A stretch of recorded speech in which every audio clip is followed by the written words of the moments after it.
अब हम लोग करते हैं नीट 2020 के इलेक्ट्रोस्टैटिक्स के क्वेश्चन। ठीक है, तब हम लोग देखते हैं यहाँ पे फर्स्ट क्वेश्चन क्या है। फर्स्ट क्वेश्चन कहा गया in a certain region of space with volume, क्या दिया हुआ है आपका, वॉल्यूम दिया हुआ है, ये रहा वॉल्यूम। ठीक है, the electric potential is found to be 5 volt throughout. ठीक है, the magnitude of electric field in this region. ये डायरेक्ट एक लाइन का क्वेश्चन है। क्या होता है इलेक्ट्रिक फील्ड? इलेक्ट्रिक फील्ड होता है minus dB upon dr। Question में कहा गया है कि जो पोटेंशियल है वो क्या है, 5 वोल्ट थ्रू आउट है। मतलब क्या है, V की वैल्यू क्वेश्चन में कहा गया कि ये कांस्टेंट है, और आपको पता है कांस्टेंट का डिफरेंशिएशन क्या होता है, 0। इसलिए इलेक्ट्रिक फील्ड इस रीजन में क्या हो जाएगा, 0। तो आपका ऑप्शन आ गया कौन सा, फर्स्ट ऑप्शन सही हो गया। ठीक है, बहुत ही आसान क्वेश्चन था। नेक्स्ट आ जाइए क्वेश्चन नंबर सेकंड पे। क्या है क्वेश्चन, ये spherical conductor of radius 10 centimetre has charge this distributed uniformly, what is the magnitude of electric field at 15 centimetre. बहुत ध्यान दीजिए, कहाँ पे है ये, स्फेयर के बाहर का पॉइंट है, और अगर स्फेयर के बाहर का पॉइंट होता है तो sphere as a point charge behave करेगा। इसका मतलब क्या हुआ कि ये आपका स्फेयर था और यहां आपको निकालना है इलेक्ट्रिक फील्ड, और ये डिस्टेंस क्या है, 15 सेंटीमीटर है। तो इसकी वजह से इलेक्ट्रिक फील्ड ये क्या हो जाएगा, 1/4 pi epsilon not Q upon r²। Direct ये टोटल चार्ज जो इसके ऊपर है वही चार्ज हो जाएगा। तो इसमें आपके पास क्या बच गया, बस कैलकुलेशन करना बच गया। तो कैलकुलेशन कर लीजिए। क्या है calculation, E equal to 1/4 pi epsilon naught होता है 9 × 10⁹ और Q दिया हुआ है कितना, 3.2 × 10⁻⁷। ठीक है, और डिस्टेंस कितना दिया हुआ है, 15 सेंटीमीटर। इसका मतलब कितना हो गया, 15 का स्क्वायर 225 × 10⁻⁴, क्योंकि यहाँ पे क्या है, सेंटीमीटर में है। ठीक है, अब इसको आप क्या करेंगे, सॉल्व कर लेंगे। सॉल्व करेंगे तो यहाँ देख लीजिए,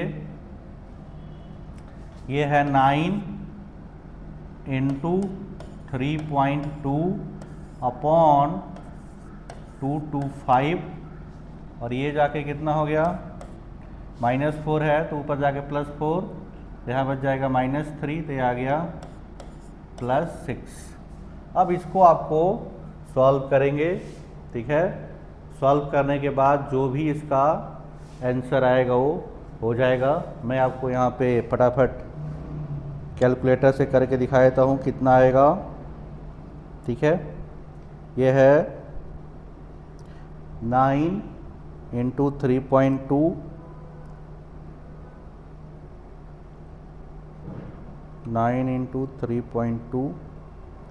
डिवाइडेड बाई 225, ये आ गया 0.128, ये आ गया 0.128 × 10⁻⁶। तो यहाँ पे ये हो जाएगा 1.28 × 10⁻⁵। ठीक है, कौन सा ऑप्शन है, ये वाला। ठीक है, ये आपका न्यूटन पर कूलम। डायरेक्ट क्वेश्चन था, इसमें कुछ था नहीं। ठीक है, नेक्स्ट आ जाइए, ये है क्वेश्चन नंबर 3। क्वेश्चन नंबर 3 क्या है, the capacitance of A parallel plate capacitor with air as a medium is 6 microfarad. With the introduction with a dielectric medium, the capacitance becomes this. Permittivity of the medium is, बहुत important बात है, permittivity पूछा गया है। Permittivity क्या होता है? Epsilon equal to के इंटू एप्सिलॉन नॉट। के क्या है? Dielectric constant. क्या है? Dielectric constant. अब क्वेश्चन में देखिए, C होता है C नॉट अपॉन के। C कितना हो गया था आपका? बाद में कितना हो गया था ये? देखिए 30 माइक्रोफैरड हो गया था। तो यहां से K की वैल्यू क्या आ जाएगी? K की वैल्यू आ जाएगी, ओहो उल्टा बोल दिया मैंने, ये जो C होता है K टाइम्स C नॉट होता है, ठीक है। तो यहाँ से K की वैल्यू क्या आ जाएगी? C upon C not. C कितना है? 30 माइक्रोफैरड, ठीक है। और पहले कितना था? 6 माइक्रोफैरड। तो कितना आ गया? 5, ठीक है। अब इस वाले इक्वेशन में आपको वैल्यू रख देनी है। तो अब साइलन की वैल्यू आ जाएगी 5 इंटू, इसकी वैल्यू होती है 8.85 इंटू 10 टू द पावर -12। अब इसको सॉल्व करिए, सॉल्व करने पे ये आ जाएगा 0.44 into 10 to the power -2, option number 3, ठीक है। इसमें कुछ खास नहीं था। बहुत सारे बच्चे इस क्वेश्चन में ये परमिटिविटी ऑफ मीडियम ना पढ़ के डायरेक्ट पढ़ लेते कि डाइलेक्ट्रिक कांस्टेंट निकालना है, तो फिर ये वाला ऑप्शन भी वो लोग लगा सकते थे, ठीक है ना। लेकिन ये ऑप्शन डाइलेक्ट्रिक कांस्टेंट 5, वो देखते कि 5 लिखा हुआ है, ठीक है, और फिर उसको लगाए थे। इसको ध्यान देना है कि आपसे क्या पूछा गया था? परमिटिविटी ऑफ द मीडियम पूछा गया था, ठीक है। अब आ जाइए नेक्स्ट क्वेश्चन पे। उस साल आपके 4 क्वेश्चन आए हुए थे। 2020 में आपके इलेक्ट्रोस्टैट से 4 क्वेश्चन आए थे। मिनिमम 2 आते हैं, मैक्सिमम 4, 5 तक, कई बार 5 भी आ जाते हैं, ठीक है। चलिए क्या है क्वेश्चन?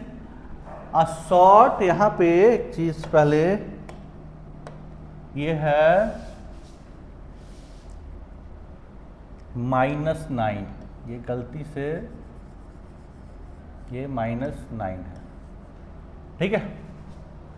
अब आ जाइए, क्या है? ए शॉर्ट इलेक्ट्रिक डायपोल मोमेंट दिया हुआ है। डायरेक्ट देखिए फॉर्मूला होता है डायपोल मोमेंट का, यहाँ पे निकालना क्या आपको? पोटेंशियल निकालना है। Electric potential due to dipole के लिए फॉर्मूला होता है K P cos theta upon r²। Direct सब कुछ दिया हुआ है, वैल्यू रख देंगे, आपका आंसर आ जाएगा। तो v की वैल्यू है, k क्या होता है? 1/4 पाई एप्सिलॉन नॉट, तो हो गया 9 इंटू 10 टू द पावर 9, ठीक है। p की वैल्यू हो गई 16 इंटू 10 टू द पावर -9, और cos एंगल दिया हुआ है कितना? 60 डिग्री।